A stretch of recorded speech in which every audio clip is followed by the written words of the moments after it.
안녕하십니까. 백야드 복리딩입니다. 마음대로 안 되는 게 인생이라면 오늘 낭독해 드릴 장은 우리 부부는 말이 통하지 않아요. 퇴적물이 쌓여 소통이 된다. 외래 진료를 하다가 점심시간이 되면 병원 앞에 있는 광장시장에 가끔 갔어요. 좌판에 앉아서 먹는 장터국수가 맛있어서요. 많이 들어보신 모양이군요. 소시적에 젊은 시절에 광장 가운데 하늘이 뻥 뚫려 있는 열십자 길에는 손수레 커피를 파는 분이 있어요. 정겨운 풍경이죠. 맛도 좋고요. 들어보세요, 여러분도. 그분은 우리가 누구인지 모르니까 사장님이라고 호칭을 했어요. 병원 사장님이시지, 구멍가게 사장님. 뭐 큰 대기업은 아니니까 구멍가게 정도 되는 거죠. 남보다 조금 더 버는 거지. 내가 몸으로 뛰어서 벌어먹고 사는 거는 다 이 노동자입니다. 자, 구독해야만 좋은 일이 생깁니다. 제가 아는 병원, 개인 병원이죠. 원장도 자기를 구멍가게 사장이라고 그럽니다. 뭐 일반 직장인보다는 조금 더 많이 벌죠. 연봉 1억 이상이니까. 사장님, 커피 몇 스푼? 프림 몇 스푼? 연하게 진하게? 설탕은? 이 판세레기만 먹고 사셨나? 말은 대충 놓습니다. 이렇게 요령일 수도 있고요. 그러니까 그저 톤이 중요합니다. 정감 있게. 갈 때마다 이렇게 계속 물어요. 하루 이틀 간 게 아니고 몇 년 동안 갔던 거라. 한 번은 내가 그분에게 우리가 맨날 보는 사이인데 커피 몇 스푼이냐고 계속 물으니 좀 그러네요. 라고 말했어요. 그랬더니 그분이 사장님, 그건 모르는 말씀이에요. 아침 다르고 저녁 다르고 그날 몸 따라 다르고 기분 따라 다른 겁니다요. 라는 거예요. 하하. 자, 이소원 씨의 질문입니다. 통하는 게 어려운 이유는 커피 파는 아저씨 말처럼 시시각각 사람의 마음이 변하기 때문입니다. 함께 사는 부부는 익숙해질 만도 한데 말이 통하지 않는다고 하소연하는 부부가 많은 걸 보면 역시 부부 사이에 가장 어려운 것은 의사소통이 아닐까 싶습니다. 의사소통, 커뮤니케이션이죠. 기업에 사활이 걸린 것도 커뮤니케이션입니다. 오래 환자를 봐오고 그만큼 오래 결혼 생활을 한 선생님은 부부의 의사소통에 대한 답을 알고 있지 않았을까요? 선생님에게 말이 통하지 않는 부부의 소통법에 대해서 물어보았습니다. 자, 이근우 박사입니다. 부부는 오해하는 사이다. 커피 타는 문제로 이혼한 부부 예를 들어볼까요? 나 참, 이런 경우도 있습니까? 허허. 아침에 아내가 남편에게 묻습니다. 커피 한잔 할래요? 남편이 좋다고 하면 또 물어요. 진하게? 연하게? 설탕은요? 넣어요? 넣는다고 하면 몇 스푼 넣어요? 프림은? 이렇게 질문이 계속되었어요. 그걸로 이 부부는 다툼이 일어났습니다. 남편 이야기는 결혼 생활 어느 정도 했으면 알아서 타르지 왜 계속 물어보느냐는 겁니다. 아내 얘기는 또 달라요. 사람 기분이 아침 다르고 저녁 다르고 오늘 다르고 내일 다르니 오늘 저 어떤 커피를 마시고 싶은지 물어보고 거기에 맞춰서 커피를 타주려는 건데 뭐가 잘못이라는 것이죠. 커피 타는 게 이혼의 직접적인 원인은 아니었지만 촉발 요인이 됐고 결국 이 부부는 치료받는 도중 이혼했습니다. 이게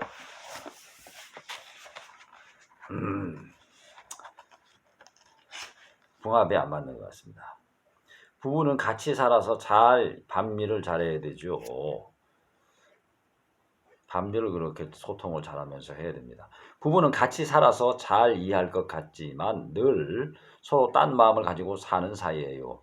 평소에도 소통을 잘해야죠. 반미뿐만이 아니고. 자, 오해하는 사이가 부부 사이입니다. 결혼 생활은 그 간격을 어떻게 좁히느냐에 달려 있어요. 이 부부처럼 평행선을 그으면 이혼하는 거고 좁혀서 접점을 만나면 계속 사는 거예요. 그러니까 반미를 통해서 소통의 기술을 배우고 그 기술을 통해서 낮에도 소통하고 저녁에도 소통하는 기술을 몸에 익히는 겁니다. 이렇게 하면 구색이 맞춰집니까? 말이 되지요. 몸이 하는 말을 알아들어야 한다. 커피 타주는 쪽에서도 척하면 알아들을 수 있어야 하고 커피를 얻어 마시는 쪽에서도 척하면 알아들을 수 있어야 하지 않겠어요? 이게 이신전심이에요. 대화에는 말로 하는 대화도 있지만 몸으로 하는 대화도 있어요. 소리를 내지 않아도 자세라든지 표정이라든지 몸으로 말을 계속 던지는 거죠. body language라고 하잖아요. 쉬운 예를 들어보면 관심 있는 상대에게 윙크 한다고 눈을 찡긋하잖아요. 좋은 감정을 표현할 때는 미소를 짓고 싫은 감정이 있다면 무뚝뚝하게 성난 표정을 하고 있어요. 이심, 전심이라고 하는 것은 말로 직접 묻지 않아도 바디 랭귀지를 보고 상대가 뭘 생각하고 있는지를 안다는 겁니다. 몸으로 하는 말이 입으로 하는 말보다 중요해요.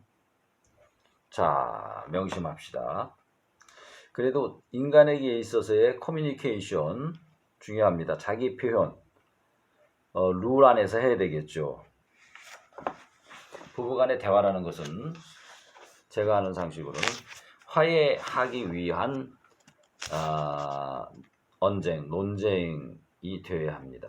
결국은 룰 안에서 치고받고 하는 것이죠. 그래서 상대의 장점과 단점, 의중을 파악하고 양보할 것은 양보하고 또 얻어낼 것은 얻어내는 것. 그 협상의 기술도 필요한 것이죠.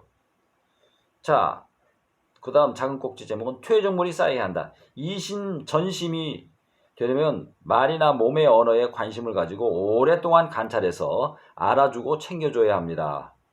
그렇죠. 그 사람에 대해서 알아야 되는 거죠. 상대에 대해서. 썸을 탈 때도 그렇고 연애할 때도 그렇고 서로 알아가는 관계죠.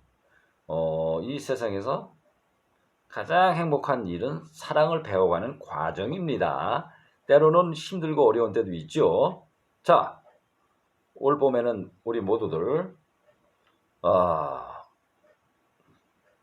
썸을 타고 연애를 하고 또 사랑을 합시다. 부부라면 더욱더 그 관계를 돈독히 할 수 있도록 해야 될 것입니다. 부부는 세월이 가야 지층이 생깁니다. 그렇죠. 썸 탈 때도 그렇고 연애할 때도 마찬가지입니다. 결혼 초기에는 지층이 생길 게 없어요. 10년 살아야 10년치 지층이 생긴다는 말입니다. 비유하자면 강이 바다로 흘러가는 어귀에 생기는 삼각주는 강물이 운반해온 퇴적물이 쌓여 만들어진 거죠. 퇴적물이 쌓이자면 세월이 필요합니다. 자, 중략입니다. 한 TV 프로그램을 보면서 부부관계에 퇴적층이 생겨야 한다는 생각을 다시 한번 확인했어요. 나이가 20대보다는 많을수록 50대, 60대로 올라갈수록 모두 그 상대방의 신발이라든가 옷이라든가 지갑에 얼마 들었나 등을 더 근접하게 접근해서 맞추었다는 것입니다. 자, 지금 금방 결혼한 커플이 사랑의 농도는 더 진할지 몰라도 서로 이해하는 것은 안 되는 것 같아요. 만난 지도 얼마 안 되었는데 상대에 대해 어떻게 속속들이 다 알겠어요. 그런데 젊은 사람들은 이해의 깊이와 사랑의 깊이를 잘 연결시키지 않으려고 합니다. 사랑은 어떤 감정적인 열정이라고 생각하는 거죠. 50대, 60대가 잘 모르겠는데요 라고 하면서 질문을 다 마친 것처럼 요즘 우리 부부도 어떤 것에 대해 똑같은 생각을 해요. 그게 참 신기하지만 사실 따지고 보면 신기해할 것도 아닙니다. 같은 공간에서 같은 세월을 그만큼 지냈으니까 그 정도는 알아야 하지 않을까요? 두 부부가 닮아간다. 속된 말로 연놈이 똑같다. 싸움할 때 두 연놈이 똑같아. 이런 그 욕지거리를 하면서 싸움을 하는 걸 보죠. 그래서 부부 사기단도 있는 거 아닙니까? 허허허. 자, 도둑질도 마음에 맞아야 한다는 말이 여기서 또 나올 수가 있겠군요. 그 부부가 서로 안 맞으면 또 그것도 못 삽니다. 도둑질해도 마음이 맞아야 같이 사는 것이고 좋은 일을 해도 선행을 해도 마음이 맞아야 하는 것이죠. 한 부분은 딜 있다 퍼주기만 하고 한 부분은 갖다 주지 말라고 하고 그 오래 살기 힘듭니다. 같이 살기 힘들죠. 찌그락찌그락 하겠죠. 막 그냥 냄비 날라가고 숟갈 날라가고 그럴 수가 있습니다. 부부가 서로 닮아간다는 것이 그런 얘기죠. 사고 체계가 닮아가고 감정 표현이 비슷해지는 겁니다. 사실 말 안 해도 척하고 알아듣는 게 가장 고급 소통입니다. 말 안 해도 척 안다는 것은 상대방을 엄청 관찰하고 속속들이 알고 있어야 가능한 일이지 겉으로만 부부 관계라고 해서 가능한 게 아니죠. 그만큼 알아야 된다는 말입니다. 그러면 이혼이 없죠. 삼혼도 없을 것이고.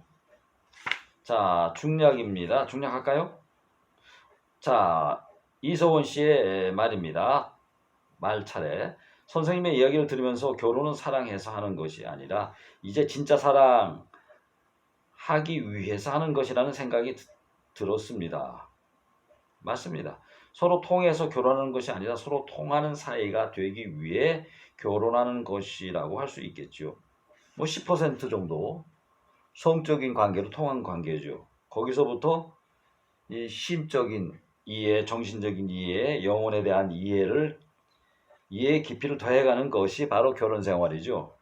처음에는 서로 경험한 것이 다르고 거기에서 나온 생각이 다르다 보니 통하기가 어렵습니다. 그러다 서서히 오해가 풀어지고 이해가 연결어 가면서 붉은 대추 익듯이 부부의 소통도 무르익어 갑니다.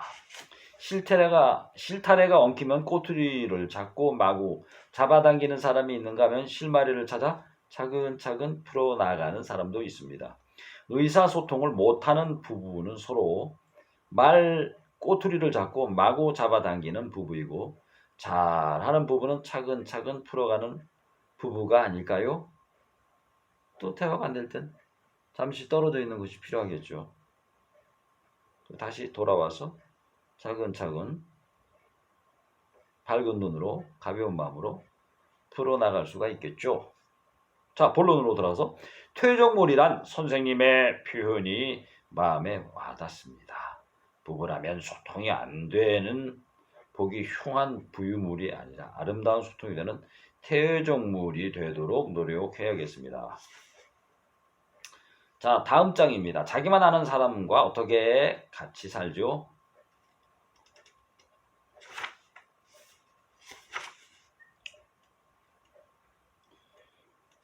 자, 이근우 박사 얘기입니다. 자기중심적인 사랑과 어떻게 살아야 하는지 알려면 우선 자기중심적인 게 무엇인지부터 알아야 해요. 자기중심이란 말은 남을 보지 못한다는 말이에요. 내 머릿속에 떠오른 사람이 있어요. 중학교 때 수학 선생님인데 수업 시간에 삼각형 그리는데 30분이 걸려요. 자아를 대고 그리다가 자기 마음에 안 들면 지우고 다시 그려요. 우리는 노트에 삼각형을 그리고 꼭지점 ABC까지 다 써놓고 기다리는데 30분이 걸리는 거예요. 애들이 그걸 알고 놀려요. 선생님, 노래 하나 해주세요. 그러면 이 선생님은 또 노래를 해요. 한 학기 내내 삼각형 하나 그렸어요. 폭력적인 체육 선생님도 자기 중심